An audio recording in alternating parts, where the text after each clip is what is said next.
Like, niggas really be trying to force you to be the side bitch. Like, I didn't even sign up to be the side bitch. I didn't even know it was like, hey, my baby mama about to come to this hotel and I'm gonna need you to leave. I'm about to get you another hotel in the same, I'm gonna get you another room in the same hotel, but like, you can't stay in this room. Like, you gotta leave out this room. You gotta go. I got my bags. You took me shopping. I went on a shopping spree. You gave me money. I ate good. And he gave me money to pay my auntie for watching my daughter. He gave me gift cards to buy food for them. All that. I wasn't mad. She the Coca, I'm addicted. And she got that fire and fiend. I'm all on it. Would she pay? Rubber her down to her ass. Call up on me. Would you die? Would you slide for me? Just ride for me like road. Life is song. We could dance forever. Let me pull you closer. Girl, I told you. Hey y'all, welcome to my channel. If you're new here, hey girl, my name is Coca. If you haven't already, hit the subscribe button. If you are new here, if you are returning, thank you so much for coming back. I'm going to do a story time, another story time. I'll do another story time.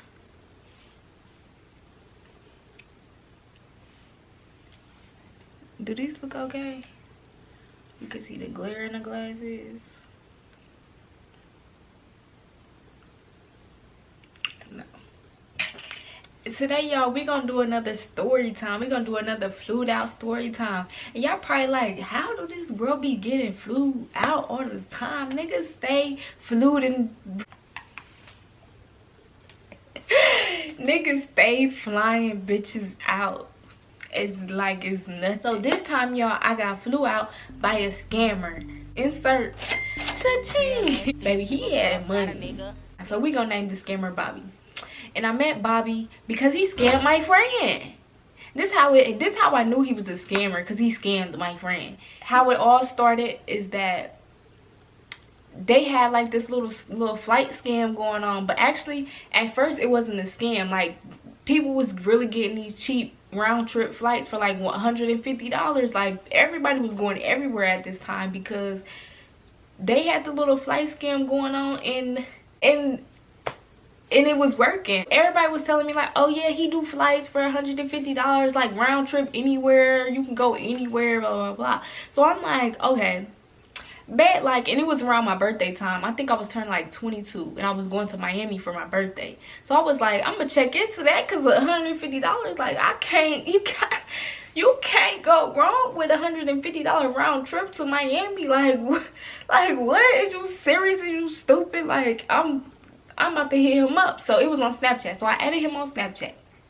Like, I've never been scammed in my life. I honestly don't know how people get scammed. Some people just get scammed over and over and over and over and over. Like, are you dumb? So I really just added him because, you know, I didn't know if it was if the flight thing worked, or because, you know, I wanted to see some testimonies. I wanted to see some reviews. So I added him on Snapchat, and he kept on posting like 150 flights. This would go wherever, blah blah blah. And so my friend booked. So, sweetie, I wasn't gonna book until I seen somebody that I knew go somewhere off one of them flights. So I wasn't gonna book because I wasn't gonna spend my $150. You know, they could go to my like food fund for my birthday, because like I said, it was around my birthday. I was turning 22. So why would I waste $150 on getting scammed when I can put that towards my actual like vacation? So he scammed my friend, right? So I went to go see what was to him. So I'm like, I was on my little Sherlock Holmes, like, I was on my little, like, trying to figure out like what's going on over there. Like, I was just peeping the scene and everything. You know, I was being sneaky, trying to figure out what was going on, because I know my friend got scammed. She paid for this trip. The trip got canceled, and there down the drain was her $150, and I wasn't about to go out like no fool. So I was, you know, peeping the scene. I had messaged him about the flights. I'm like, what's to this flight thing, blah blah blah. And then he started watching my snaps. This is back when Snap was, you know, before Snap turned into like, yeah, like a ghost town, like spooky town. Like, if you still use Snapchat, I don't know what's wrong with you, but like, you gotta get off of there. Like, it's spooky. Snapchat is spooky as fuck. So yeah, this was back when Snapchat was busting, so everybody's on Snapchat. I'm posting my little snaps, I'm doing my little thing. So, and mind you, he's a scammer. So like he was a good scammer too, because he did not never post no pictures or nothing of himself. So I was just like, who is behind his page? Like I was seriously like, I wasn't even interested in the flights no more. Like after my friend got scammed, I really wasn't really interested in the flights no more, because I was just gonna pay full price for my trip, and that was just gonna be that. But I was interested in like who this person was behind his page, like, and why is you scamming people and you about to give me my friends $150 back? So he started replying to my snaps and stuff like, you cute, all this, that, and I'm just like, who is this strange mysterious person behind this page? Like, what the fuck? And I started talking like, y'all, the man never ever posted no pictures, nothing of himself, just memes and like his surroundings, like him on flight, like, you know, like stuff like that. He never posted nothing of himself, like no face pictures, like no nothing. Like he'll post his shoes, he'll post his wrist, like he never posted his face. So he was like a mysterious spooky person behind his Snapchat, and I didn't know who he was. I was going to find out who this person was. Like I said, I was on my Sherlock Holmes. So I was gonna find out who he was and I was gonna figure out, why did you scam my friend for $150? So he would reply to my snaps and stuff, and I be, you know, fake flirting with him. I don't know what he looked like, so like you know, this cannot be real. I don't know you. Who are you, Mr. Ghostman? So he always like replied to my stuff. And this went on for weeks and weeks and weeks, like for weeks, like until I was like, who are you? Like I just flat out just came out like, who are you? Because he was like, I want you, like you gonna be my girlfriend, I want to fly you out and all this stuff. And I used to be like, sending a little kiki face emojis and stuff. But truth be told, I just didn't know who the hell he was. Like, so one day I just flat out was just like, who are you? Because after, it was like a month. It had been like a month of us just going back and forth on Snapchat. And then at that point, I was like, who are you? Like, who are you? Like, messaging me back on Snapchat, and he was like, here go my number, FaceTime me. And I was like, oh my God. Dun, dun, dun, dun, dun, dun, dun. I was scared. I was scared because I didn't know who he was. Like, I didn't know who he was. Like, I didn't want to FaceTime him either for my phone number. So I had another phone that didn't work, and I just logged into like my another iCloud, and then I called him. And he was him. And what did I say his name was? Bobby. So boom, Bobby. And I'm like, hey, and he like, what's up? Like, you be playing. You know how niggas always be like, you be playing the whole time, you don't even want them. Like, I'm not playing. I like really don't like you. But what are you talking about playing? Like, I don't like. It's like, I need somebody to come out here with me and come this place with me and come that place with me, and I think you'll be a good person to come with me and all this stuff. And I was just like, whatever. But at the time, I was telling him like, bro, I don't even know you. Like, I just now saw your face today. Like, I'm paranoid. You could be like selling people into sex trafficking. Like, you could be trying to do anything to me. Like, I don't know you, so I'm not going. It took like a whole entire year for me to actually like fly out. So I only flew out there because it was Chicago, and that's where I'm from. That's where my family is.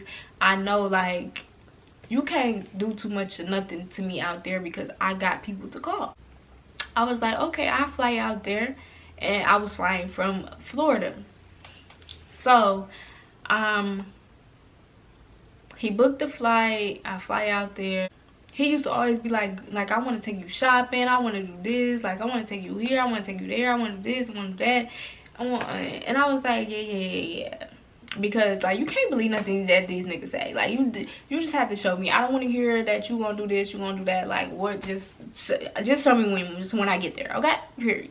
So he took me to this restaurant when I first got there. But when I got there, I told him that I wanted to stay with my auntie because he wanted to put me in a hotel. And I was like, I don't want to stay in a hotel, baby. I want to stay with my auntie. I want to see my cousins, all this and that. So when I got there, I stayed with my auntie, and he picked me up from my auntie house. He was like, we could get dressed, we're gonna go on a date. And he took me to this restaurant downtown in Chicago, and I don't remember what it was, but it was fancy and the food was good. It was the first time, because y'all, I got flued out by this nigga, by this scamming ass nigga, like a few times. So that was the first time. That was the first time. And we had, what happened? I told him, like, straight up when we was at dinner, I was like, you know what, I only messaged you on Snapchat because you scammed my friend. I was trying to get her money back. He just started laughing so hard, but he was like, oh, I feel bad, like, what's your friend, like, I'll give her money back, all this and that. He gave me the $150 back, but I didn't give it to my friend because, girl, you stupid. Now, why did you let this man scam you anyway? You dumb. And we went to the restaurant. We ate good. Restaurant was fancy. It was nice. It was downtown Chicago. I told him, like, I need to see some identification. I told him I need to see some identification. I told him, like, you scammed my friend, all that, He gave me some money off top. Like, I have been talking to him for a year now. So I finally flew out there. He already knew I was paranoid. I thought he was going to sell me to sex trafficking and all this and that. So I was like, congratulations, like, you got me out here. Because I was not coming out here. Like, I was scared. I was terrified. Like, I didn't know who he was. The first time that I got flued out, it was a good time. It was cool. But then the next time, okay, so the second time he flew me out, what happened? He put me in a hotel because I was a little more comfortable with him. I knew his information. I knew who he was, and he wasn't trying to sell me to sex trafficking. Like, so the second time he got me a hotel. So I went out there, but I flew out there with my daughter. So he bought me and my daughter a ticket, but my daughter was gonna stay at my auntie house. So the second time I stayed in the hotel, he took me, of course, like, we went on like 2 dates to 2 restaurants, 2 good ass restaurants, fancy ass restaurants, rich bitch shit.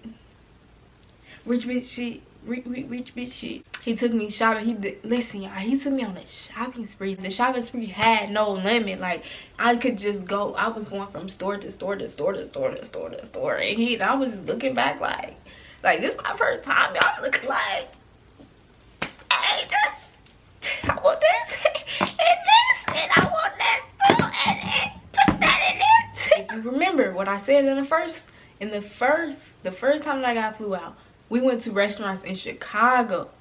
We went to places in Chicago. That's where he lives. The second time, he got me a hotel outside of Chicago. We went shopping outside of Chicago. We went to the mall outside of Chicago. But I didn't really never think nothing of it because I just didn't. I don't know. I just wasn't thinking. Like I said, I just dropped a hint earlier that we was outside of Chicago, but he lived in Chicago. But like, I'm like, maybe he just wanted to have like a little getaway or something. I don't know. Like, I just wasn't thinking. I really didn't even care because I was getting like, I was having my way. Do you hear me? Do you understand? Like, why would I even think about or care about anything else? Like, I'm going out to the fanciest, nicest restaurants. I'm going to the nicest stores and buying whatever I want, and he's not even complaining. He's not like, what? Whatever I want, he's going. After our little shopping spree, he ended up getting like a phone call. And he answered the phone, and it was like, it was just like, the mood just got like weird. The mood just got real weird. Like, okay.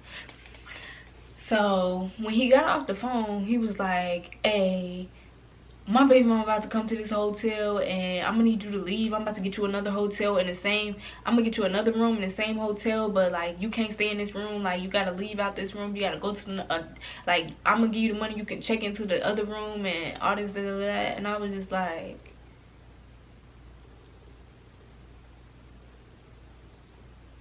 the fuck? really, to be honest, I really didn't like the nigga like that. And this sounds bad, but this was at, like, I was young. I was, like, young, so I really didn't care. And I was just like, I just went shopping. I'm out of here. I got my bags. You took me shopping. I went on a shopping spree. You gave me money. I ate good. And he gave me money to pay my auntie for watching my daughter. He gave me gift cards to buy food for them. All that. I wasn't mad. I wasn't mad, baby. I was a side though. Like, I was like, damn. I was a side chick. Like, niggas really be trying to force you to be the side bitch. Like, I didn't even sign up to be the side bitch. I didn't even know. I knew he had kids, but I didn't know he was like that. Like, it was so weird. He was like, my baby mama coming, like, you gotta leave. Like, I was like, I'm gonna link up with you later tonight, and and I was like, I'm not no side bitch. Like, you're not about to do that. Like, take me home. Fuck. And I made that drive me all the way back to Chicago. And I was like, no, take me home. Like, you know, like off of Daddy's Little Girl, when Gabrielle Union was like, take me home, brother. Yeah, take me home, brother. Cause no, I'm not about to creep in the night with you. Like, no, thank you. Next. You deal with your baby mama problems by yourself, because I'm not sticking around. Thank you for the gifts. That night, y'all, he was like, he kept on calling me. And I put him on the block. I ain't gonna lie, I put him on the block. I already got what I could get out of you. And you thought you was gonna get what you could get out of me. You was not gonna get nothing. Thanks for the gifts once again. Anyway, so yeah, I was a side bitch. I was a side chick. But at least I got a shopping spree. At least I got a shopping spree. At least I got a shopping spree. Pussy asshole ass nigga. The moral of the story is, you can get flued out. Anybody can get flued out. Niggas be flying. Niggas, like, you know how many niggas that be in my inbox talking about they gonna want to fly me somewhere. Some of them niggas, though, you gotta deny. You got to deny. Like, no, we're not going nowhere. Fuck, nigga. Like, some of them niggas, you need to be careful. You need to, like, stay away from. Period. You know, make sure you be careful. Make sure you know that person somehow, or you got an escape plan or something. But anyways, y'all, that's the end of my story time. Thank you so much for watching. Don't forget to like, comment, and subscribe.